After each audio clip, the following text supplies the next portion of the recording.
a tentar entender, né? Que eu sou uma pessoa 5'7", 5'8", né? Eu sou uma pessoa desse tamanho, né? Quem é do surf também, como ele estava comentando, sabe que as pranchas são medidas dessa forma, né?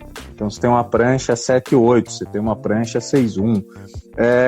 Então, não, a grande virada de mesa, não tenho a menor dúvida, vai ser, porque não é ainda para mim, vai ser quando eu deixar de multiplicar e passar a conseguir viver essa medida, né? Olhar para uma mesa e não pensar assim, pô, essa mesa tem 1 metro. Não, dizer assim, ó, essa mesa tem 2 pés, 1 polegada e mais alguma coisa.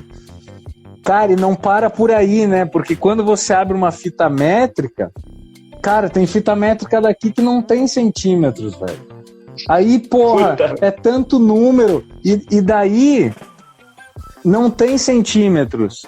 E daí a polegada você ainda pega por 1/4.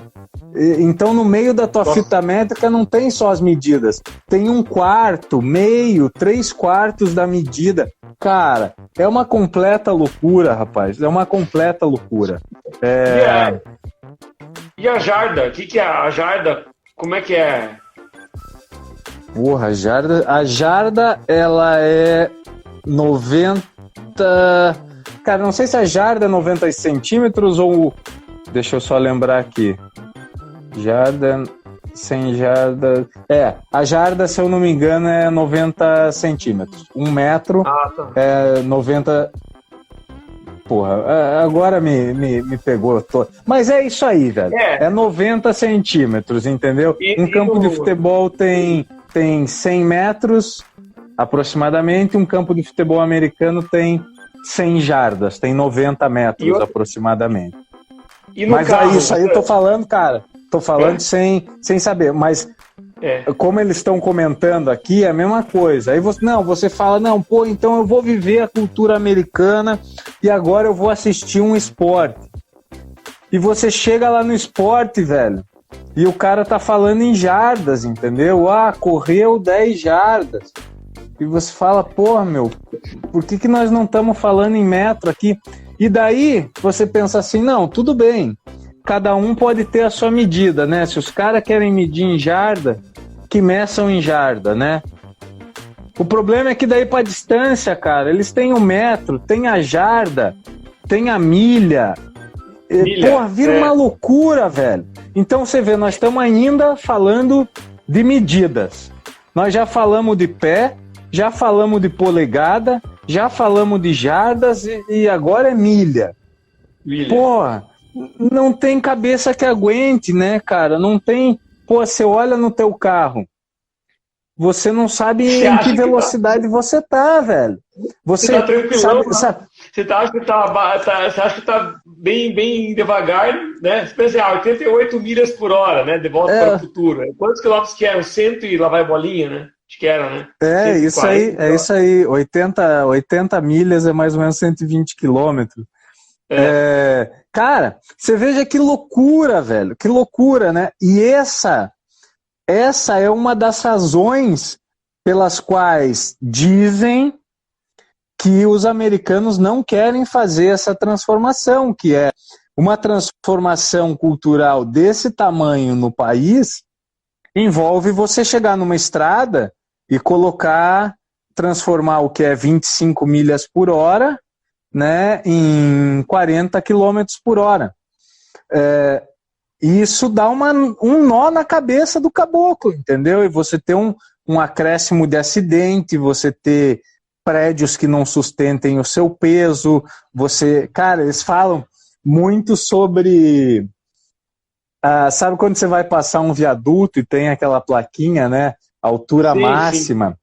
E acontecem muitos acidentes aqui porque tem muito hispânico dirigindo, né? Tem muito mexicano, tem europeu aqui dirigindo, né? O cara acha que vai ver a placa...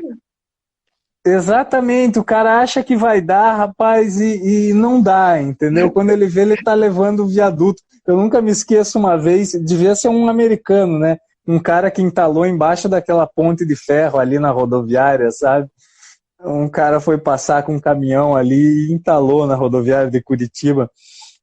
Ele só podia ser americano, né? Errou a numeração, cara, e engatou ali. Só ali, pode. Né? Eu acho que teve uma história. Cortou alguma coisa da fala ou quer Cortou que eu repita? Quando você falou. Falei do cara que foi na ponte e tal, e daí não sei. Aí... teve. Eu lembro de uma história de um caminhão que travou ali, e se eu não me engano, teve um ônibus da linha Turismo também, quando eles implantaram ônibus mais alto, que ficou travado ali também, né? Obviamente não eram americanos, mas eu estou fazendo uma brincadeira para ilustrar como a medida está no nosso dia a dia, o quão importante ela pode ser nessa transformação, né? E, cara, muitas partes dos Estados Unidos, como a gente já conversou em outros podcasts, e as pessoas devem ir aos outros podcasts para entender tudo que a gente está conversando aqui, como essas coisas fazem sentido entre si. Alguns lugares dos Estados Unidos são muito conservadores, né? Eles são muito conservadores, e o que se brinca hoje aqui é que eles são conservadores, mas são piegas, porque eles continuam importando carro japonês, que vem a opção, né, do velocímetro em quilômetros também, enfim. Mas o que eu quero dizer sobre essa questão do conservadorismo é que os Estados Unidos é assim, num geral, sabe, Ângelo? Principalmente, estou dizendo assim, dos conservadores, assim, o americano não é um povo que sai dos Estados Unidos, ele vive um mundo próprio americano, né? Então, cara, não é brincadeira aquelas coisas que a gente ouve na escola, de tipo, acontece até hoje no mundo da internet, no mundo conectado que a gente vive, a pessoa perguntar se você é do Brasil, você é de Buenos Aires, né? Tipo... mas eu acho que não isso também não é só com a gente do Brasil, né? Eu acho que eles não conhecem nada de história, assim, Europa, França, acho que os caras não conhecem nada, assim, né? É muito mundo deles, né? Eles... Não, e é exatamente isso. Não é o mundo, não é o Brasil, é o mundo. Eles vivem, muitos americanos vivem numa caixa fechada chamada Estados Unidos. É uma cultura particular, um modo operandi particular, um modo de viver particular, e eles não estão interessados no que está acontecendo em volta. E eu não estou criticando eles, porque em algum momento isso está sendo bom para eles, né, cara? Eles vivem a cultura deles. Muitos não têm o menor interesse de conhecer a Europa. Né? Não tenho... dizendo, até entendeu? Porque eles não sabem para que lado ir. Tem uns que não sabem nem para que lado ir, né? Europa, eu subo, desço, vou para o lado, vou para um outro. Então, a parte mais dos Estados Unidos, cara, não tenho a menor ideia sobre que se fala português no Brasil, né? Claro que eu estou generalizando, por favor, né? Não interpretar que todo americano é assim, mas vou dizer que esse tipo de coisa que nos parece uma figura de linguagem de uma piada de boteco, não acontece. Acontece de você conversar com alguém e falar assim, você é do Brasil, você fala que língua? Você é da Argentina, você fala o quê? Buenos Aires é no Brasil, enfim. Brasil, né? Você, Brasil da Itália, tá, mas qual país, né? Tipo, essa caixa na qual muitos americanos estão fechados, ela não necessariamente precisa ser aberta, né? Mas nós que estamos aqui precisamos nos adequar a ela, e voltando à questão das medidas, nos traz esse tipo de problema, que é o que a gente estava falando. Agora a gente estava falando em distâncias, né?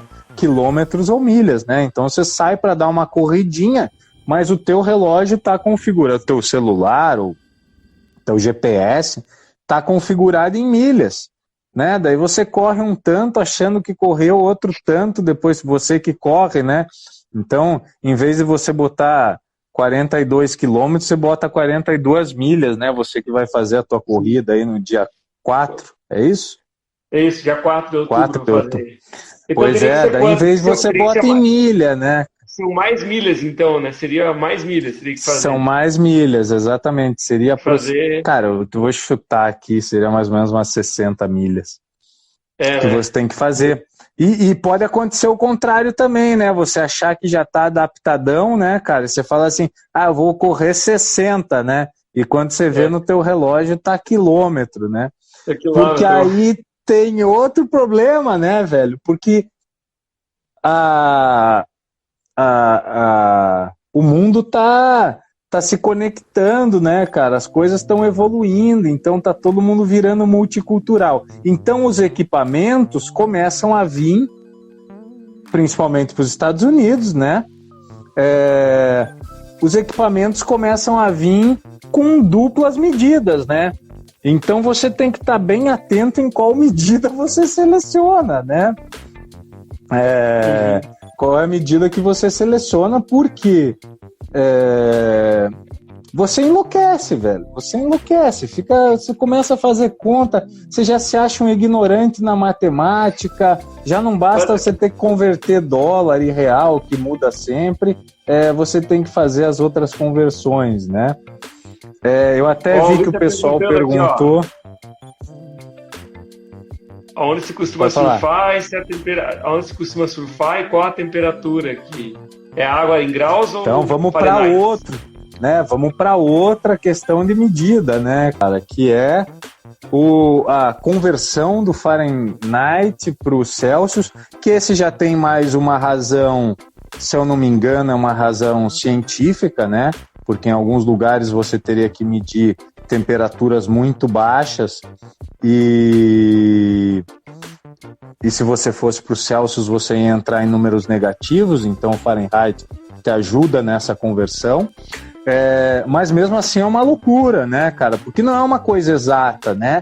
Então você tem uma fórmula lá que você faz, 32 graus menos a temperatura que você pede, você divide por meio, sei lá. Pô, é uma loucura, velho. Aí, porra, na tua cabeça, ou você entende que 100 graus Fahrenheit são calor pra caceta, né? Ou você você passa o dia fervendo fazendo conta, né? Porque eu criei uma regrinha pra mim, porque San Diego, até respondendo a pergunta do Luiz, eu tô em San Diego, eu tô na Califórnia. San Diego não tem uma variação de temperatura muito grande.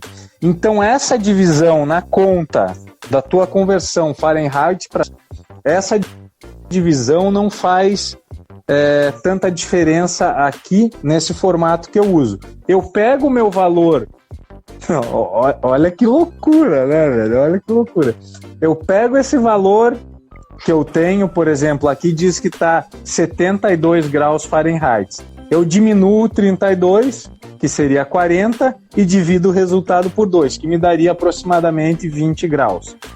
Nessa faixa próxima que San Diego vive, que está sempre em torno de 15 e 25 graus, não tem muita variação, então minha conta funciona. Minha conta não funciona quando atinge picos extremos. Então, se eu for para 100 graus Fahrenheit, 105, essa conta já não vale, porque se eu pegar 100 graus, vamos pegar 102 para ter a conta certa. Se eu pegar 102, diminuir 32 seriam 70, divididos por 2 seriam 35 graus. Porém, 105 já está mais próximo dos 40 graus. Então, não converte muito assim, né? Mas é essa loucura diária, né, velho? Porque minha cabeça ainda não funcionou. Minha cabeça continua fazendo cálculos, né? Então, eu priorizei aprender o inglês antes de aprender a fazer as contas, né? Então, respondendo também a pergunta do Luiz, aqui, no inverno a gente chega a ter umas temperaturas perto dos 58 na água, né? Aí poderia funcionar com o nosso cálculo, né? Vamos pegar o 62, que é uma medida mais... se a gente vai com 62 graus na água, a gente vai estar com aproximadamente 15 graus. Diminui 32, divide o resultado por 2. Essa é a conta matemática do Horácio com uma margem de erro grande, né? Já adote isso. É bem isso. O Alzheimer